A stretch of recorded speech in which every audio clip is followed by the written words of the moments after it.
na maging anak ng Diyos. Amen. Magsabi ng malakas na amen ang anak ng Diyos. Amen. Sabi nga ni Mother Tess, kung nakikinig kayo, lahat nilikha ng Diyos, pero hindi lahat anak ng Diyos. Kasi hindi lahat tumatanggap sa Kanya.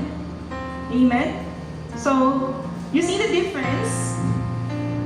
Sabi dito, receiving Jesus as Lord means more than just saying a prayer.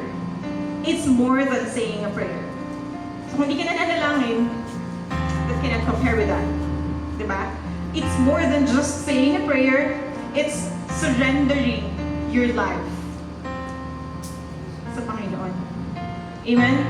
Sinusuko mo ang buhay mo, buong buhay mo, hindi kalahati, hindi hanggang 10 years old lang, hindi hanggang 15 years old lang, hindi hanggang 20 years old, hindi hanggang, Lord, hanggang sa mag-aaral, graduate ako. No. It's habang buhay. Buong buhay, habang buhay. Amen? Sinuko mo ang buhay mo sa Kanya. As youth, this starts with personal relationship. Amen. Ano yung personal relationship? Ano yung personal relationship? You have, meron kang komunikasyon, nakikipag-usap ka sa Panginoon. You read your Bible.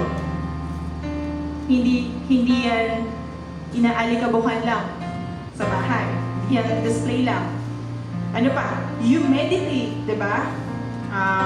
You pray. You devote yourself to the Lord.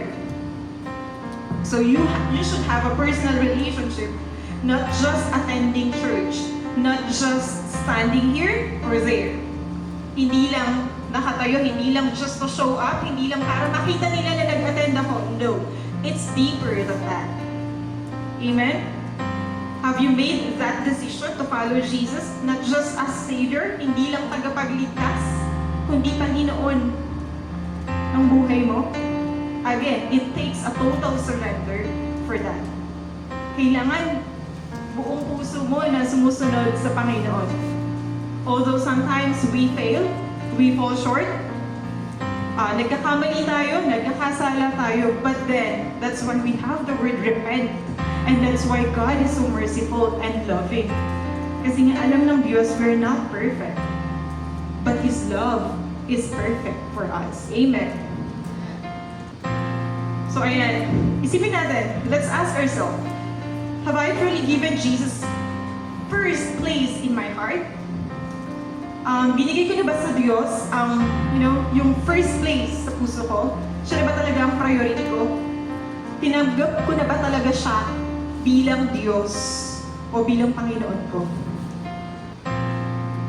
Now, I'll give you 5 seconds to ask that to yourself. Again, receive Christ Jesus as Lord. It's not just one time, it's every day that you are given. Number 2, continue to live in Him. Ang sabi niya, nagpapatuloy na namumuhay sa Kanya. Amen. Nagpapatuloy. Ibig sabihin, hindi lang siya every Saturday na may practice. Hindi lang siya every Sunday na may service. Amen? Nagpapatuloy kang namumuhay, so hanggat may hininga ka, you continue to live in Him. Nabubuhay ka dahil sa Diyos at para sa Diyos. Amen. John 15:5, I am the vine, you are the branches. If you remain in me, and I in you, you will bear much fruit. Apart from me, you can do nothing. And sa Tagalog, John 15:5, basahin natin lahat, sabay-sabay. Ako ang puno ng ubas, at kayo ang mga sanga. Ang nananatili sa akin, at ako sa kanya, ang siyang nagbubunga ng sagana, sapagkat wala kayong magagawa kung kayo'y hiwalay sa akin. Amen. Sino ba dito ang gustong mapahiwalay sa Diyos? Wala. Kasi nga, we are nothing without the Lord. Amen? So, we cannot continue living in Him kung malayo tayo sa Panginoon. Amen? Following Jesus is not just one-time decision. It's every day, it's every time, it's continuous decision, especially when it's hard to decide. Amen?